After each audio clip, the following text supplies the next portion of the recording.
Hello, fellow bag mavericks. I am so excited to have you as part of the team. I'm so blown away by the love that you've shown the first videos, that we're here back for installment 2 on how to alter bag pieces.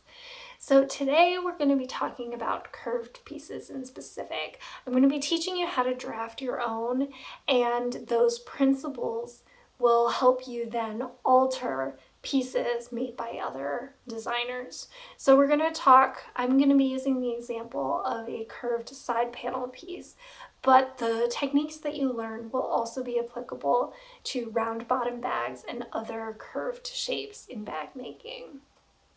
We're going to talk about how to draft your own and know what the other pieces around it, what sizes those will need to be. And we'll talk about why seam allowance is so important in curved piecing and making sure that everything fits together properly. Then you're going to be able to apply those techniques, and I'll talk about how to do that, to pre-made bag patterns where the style lines might not be exactly where you want them and how you can change them to get the bag that you are imagining. So I hope that's a topic that interests you. If so, keep watching. We're going to go to the drawing board. Okay, let's start by talking about if you want to draft your own curved pattern piece. I think I'm going to show you doing a side panel where then you have a front and a bottom and a back going up and around it. But this would work too for a base or a lot of other curved pieces. But let's start by drawing one from scratch. I've got a quilting ruler here. I apologize for hitting the tripod. I'm going to try really hard not to do that. Okay, let's say that you're drawing this from scratch and you just have some sizes that you feel like hitting. So let's say you want this piece to be 10 inches tall. All right. And let's say you want at the base for it to be 6 inches wide. We're going to do this on the fold, so we'll call that 3 inches. Here, trying to look at it without getting my head in frame here. And actually, let's say we want it to go straight all the way to the top. I mean, not all the way straight. We're going to put a curve. That's the point of the video, but we're not going to have it angling. So here we'll have this 10 by 3 rectangle. All right, and we'll do this on the fold. So we'll end up with a 10 by 6 gusset. This would be a pretty big bag, but there are reasons to have big bags, so no reason not to consider that an option. Once we've got this piece, obviously there's no curve to it yet. I personally like to just take whatever random curved thing I have that seems like it would have the right radius. I like the look of this. Here, I actually use this thread stand. This is Isacord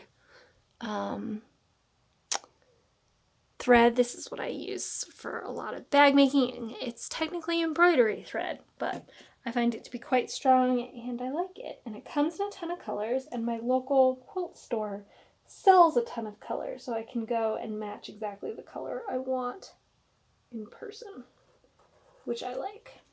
Okay, so I've drawn this curve around there, and as I said, you can choose any curve you like. You could find a plate, or often I do these on the computer instead of by hand, and you can set the radius to be like the size of a certain circle. If you're curious to see drawing pattern, like simple pattern pieces on the computer with a vector drawing program, leave that in a comment below and I can figure out how to record my screen and do that. So I really like vector graphics programs. The famous one is Illustrator. The free one is Inkscape. I personally use one that's somewhere in the middle. It's called Affinity Designer. I'll put a link down to it below. It's a $50 one-time purchase, and it's frequently on sale. And I really like it. I think it works really well. In particular, if any of you are Adobe users and already know and like the Adobe programs, it's way easier to switch to Affinity than it is to Inkscape, in my opinion. If you're starting new, there are lots of tutorials for Inkscape out there, and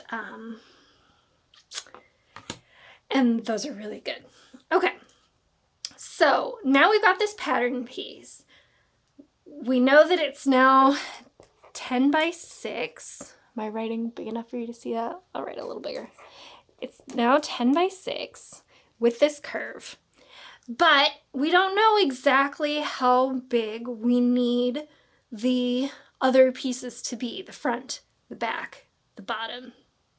So I'm going to show you how to do that and how seam allowance plays into this. So in bag making patterns, there's a pretty big variation in my experience on what the seam allowances are. I've seen 1/4 inch, I've seen 3/8 inch, and I've seen 1/2 inch. My personal favorite is 3/8, although that seems to be the least common one. But let's work our way through them and talk about why seam allowance is so important for curved pattern pieces. So here's an example. Let's start by doing the straight side. We're going to do 1/4 inch. In an ideal world, I would have done this a different color, but I'll do a different color for the next ones. So we'll do the straight sides first. Those are easy. Okay, so those are all 1/4 inch. Now I'm going to show you a couple different ways of marking around the curve. So one of the things you can do is just do it in little segments where you are at 1/4 inch and you just work your way around in short, kind of ugly segments. But you go all the way around, and you don't need it to look pretty. Here you can see I'll neaten it up, but now you've got 1/4 inch going around that side. So this is my 1/4 inch seam allowance. Let me get another pen. Let's do purple this time. Let's say you're doing 3/8 inch, and I'm going to draw all of these because they are going to be relevant. Do that. Well, probably not all of them are going to be relevant. Probably 2 would be enough. But here we are. Okay, we'll do the same thing, and then I'll show you a different technique for the 3rd. So again, lining up the 3/8 inch like at a 90-degree angle from the line that you are trying to that you're doing it. So at any given point, you set up the ruler to be 3/8 inch away, and then when you get to the straightaway, you can just do that. Again, it's not pretty here, but it'll work just fine. This is 3/8. And then for the last one, let's do green. We'll do a 1/2 inch. Now, obviously, here at the beginning on the straightaways, this is the easiest way to do it.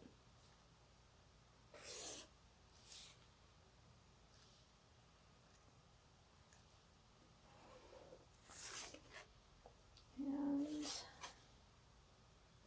here. Now, for around the curve, there are these rulers, and I didn't buy them for bag making, I will say. I bought them for garment sewing, but they're quite useful. I'll put a link in the description. Let me flip this over so you can see. So this is a ruler that has the curves, but still like 1/4 inch markings around the curve. This is a more subtle curve. This also comes in the, it's a set of 3. The third one is just a tiny straight one. But this is really helpful for going around. Now it's in 1/4 inch increments, so it doesn't work as well for the 3/8 of an inch seam allowance. But you can eyeball it halfway in between 1/4 and a half, and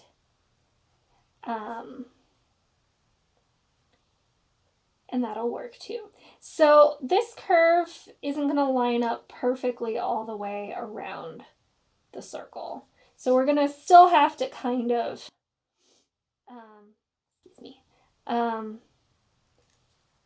ease our way around, but we can do it in fewer chunks. So I'm lining up this curve the 1/2 inch away. I'm not very good at this yet. I got these for Christmas. So there, we'll go around that curve. Here you can see that lines up. So a little neater, but still takes a little bit of drawing things in. Once you have your seam allowance drawn on at whatever size you want it to be, I will show you the 1/4 inch and the 1/2 inch, because I think that will be the most dramatic versions of these examples. So if you remember, we're trying to find how big we need the other pieces to be around this curved piece. So what I like to use is just a regular tape measure. There are like the flexible, like the bendy rulers they're called flexible, but they are more rigid than this, and you can bend them around and they'll keep their shape. Those are really cool. I don't own them, but they would work well for this too. So here I'm going to say outside edge, because I'm going to use this to prove an example. Okay, so this outside edge here is not at your seam allowance. This is the size of the piece. If you were to measure this, you put your tape measure there at the beginning, you pull it taut, and then you slowly just walk your tape, I'm trying to do it so that you can see it, around this drawn line, right? And it doesn't have to stay in its position once you've gotten it. So here, I hope that helps. Set it here, and you can just hold it in places. It's tough to do on camera. You can just hold it in places. So here I know that we're good up to this 5. I can let go of this. It can do whatever it wants as long as I'm holding on to it. Now I can hold on to it here right before the curve. All right. And again, everything out here is fine. Sorry, I think you're mostly getting a look at my hand. Then line the edge of this tape on top of the line, walk it around, and read it. So for that outside edge, that is 12.5 inches. Oops. For half of it, we'll do the multiplication later, because obviously this is on the fold, but that's 12.5. This is why it's important to have the appropriate seam allowance for curved pieces. It's important for straight pieces too, but you're going to really see how much it matters for curved pieces. When you are drawing your own pattern pieces, you get to set what the seam allowance is, and as long as you measure for the seam allowance you want and calculate the other pieces the way you want them to be, then you're fine. But if you are using a pattern that is previously designed by a designer, you'll need to follow their seam allowance, because the lengths of these lines, the black line versus the green line, are different. And I'm going to show that to you right now. And so that means that the pieces required to go around this curved piece will be different for the 1/4 inch seam allowance versus the 1/2 inch seam allowance. How dramatically different will depend on how big your curve is. This is a fairly small curve, but you can, I think, pretty clearly tell that like this length versus this, you know, the same, this length here are different. This one is noticeably shorter than that one. Obviously this one's not a seam allowance, but I think it's a good example of what we're talking about. So the 1/2 inch, if I were doing a 1/2 inch seam allowance for this piece, I would line it up, draw around, and this piece is 11.5 inches. 1/2 inch seam allowance, it's 11.5 inches around this piece on the fold. So not yet doubled. So that's a whole inch different. Now, obviously this is the outside edge, this is the seam allowance. If we were doing a 1/4 inch seam allowance, we'll draw it around. And this one is 11 7/8. I don't know about you, but I go back and forth between decimals and fractions all of the time in bag making, so I apologize. Oh, and I'm not being consistent with my color coordinating. All right, so this is why the seam allowances for curved pieces matter so much. The difference between a 1/4 inch seam allowance and a 1/2 inch seam allowance on this same piece is a little more than a 1/2 inch different. 5/8 different. So that's why it matters. As I mentioned, if you're drawing your own, you can do whatever you like, and as long as you are cutting the pieces in accordance to what you've drawn and designed, you're fine. But if you are playing with a piece made by somebody else, you will need to know what that seam allowance is and respect it, or be empowered to make your own decisions, but realize that you will have to change some things. Okay, let me pause and redraw this for a second, and we'll talk about figuring out what your pieces, your other pieces, need to be. Okay, I've redrawn this piece to be a little neater. This is the same 10 inches tall, 3 inches wide. We're going to go forward with the 1/2 inch seam allowance. So we know the perimeter of this green line going up to the fold is 11.5 inches. Okay, let's talk now about how we would calculate the size the pieces would need to be to go around. So let's start by drawing a picture of what this bag might look like. So here is our side panel. We're using a 1/2 inch seam allowance, so this would be 5 inches across, right? This piece will be 6 inches across when it's on the fold, like cut both sides, but there's a 1/2 inch seam on, so it's going to be 5 inches across. We're going to have a panel here, and this can be whatever width you want it to be, but the length of the front, the back, whatever you're doing, needs to add up to the length of this here at the seam allowance. So 11.5 inches multiplied by 2, because we're doing it on the fold, is 23 inches. All right, so whatever pieces we have going around this need to add up to 23 inches. So say we're doing it as one panel, one piece of fabric that goes from the top in the front, wraps all the way around the bottom, and goes around to the back. That piece would be whatever width you want it to be with a length of 23 inches.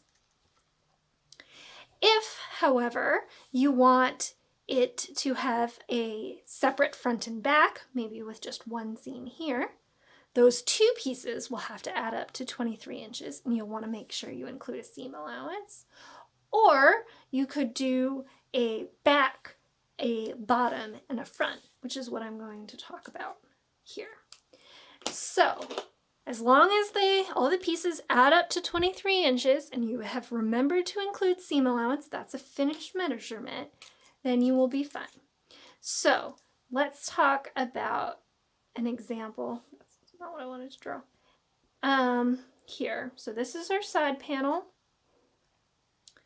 This is our front.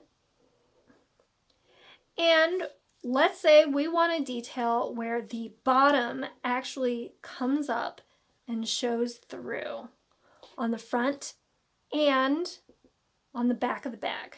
All right, the bottom is showing. Well, that would be this curve here. So we would want our bottom to come up and around and over this curve before it stops. One of the nice things about designing your own pattern pieces is that you can pick where you want those to be. However, you can also use this to alter a pattern designer's pieces by essentially like adding them together and redividing them apart in different ways. So let's try this example here where we want the bottom to come up over into the front and the back. So you can measure how long this is going to be.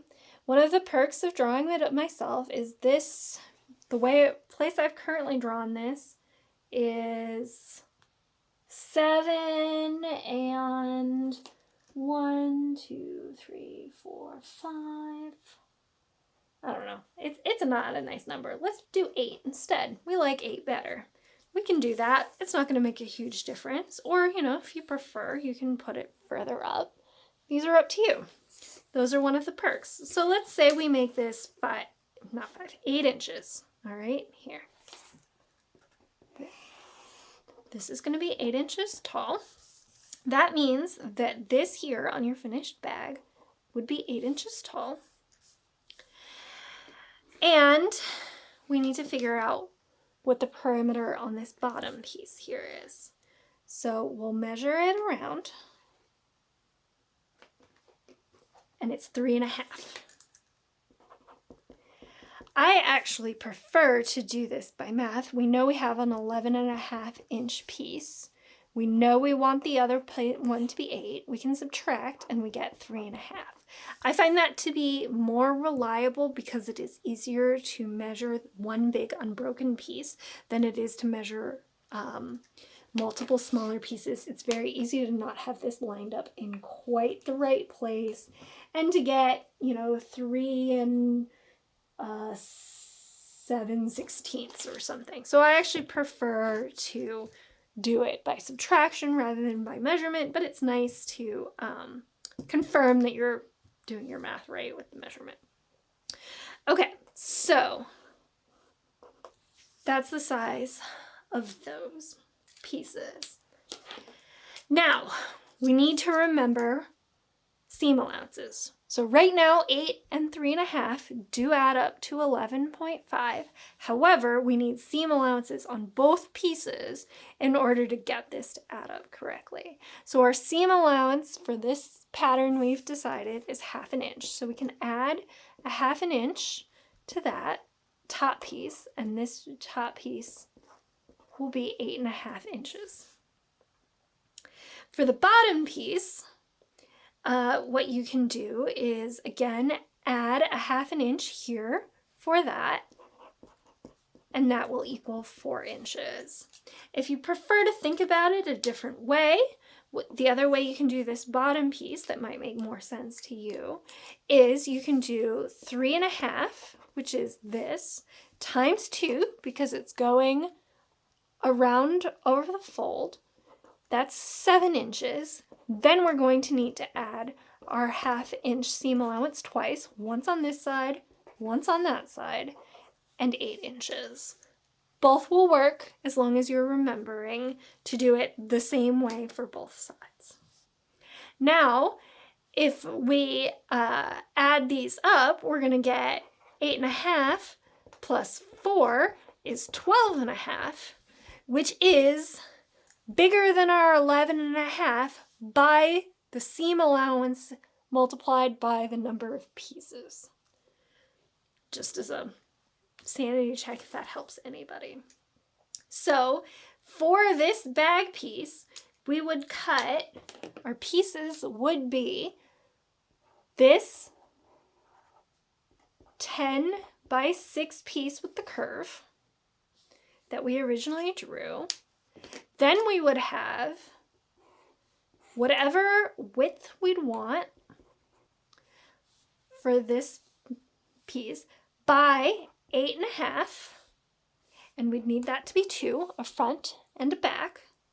And then we would also have a bottom piece that would be that same width that you're using here by, okay, I drew it narrow because I'm thinking about it narrowly here, but actually once you've multiplied it by 2, it's almost the same size. It's 8 inches. Those would be the 3 pieces you would need to go around and have a front, a bottom, and a back. I hope that made sense. You can do this as extreme as you want. Say you wanted a striped purse, right, that had just stripes of different fabrics, you know, going all the way around. You can do as many of those as you want, as long as when the seam allowances are taken out, they add up to a perimeter of 23 inches. All right, one tip here while we're thinking about it. If I'm drawing my own pieces and I get to be totally in control, I like to have my seams for, you know, between the bottom and the front or the bottom and the back or whatever, not to be in this curviest part of the curve right here. I personally find that it's harder to keep the seam allowance correct if that seam is like kind of trying to fight me away. So I prefer to have it either like above or below or in the more shallow parts of the curve here, but I prefer not to have it be in the curviest part. I just find that that makes it easier for me to sew. All of the bags I make are made with vinyl and foam, and so those really have a mind of their own and are like trying to get away from me, and so I try to make my life easier by having that seam be elsewhere. I also like to staple in the seam allowance between the pieces. I don't usually do it all the way around, but I'd like to do them here in the curves. I find that that really helps just to keep things in line as I sew, and then take the staples out afterwards. One last thing is that it's easy to feel like curves are giving you trouble as you sew them. That's not really what I'm trying to cover in this video, but while I am here and talking about curves, the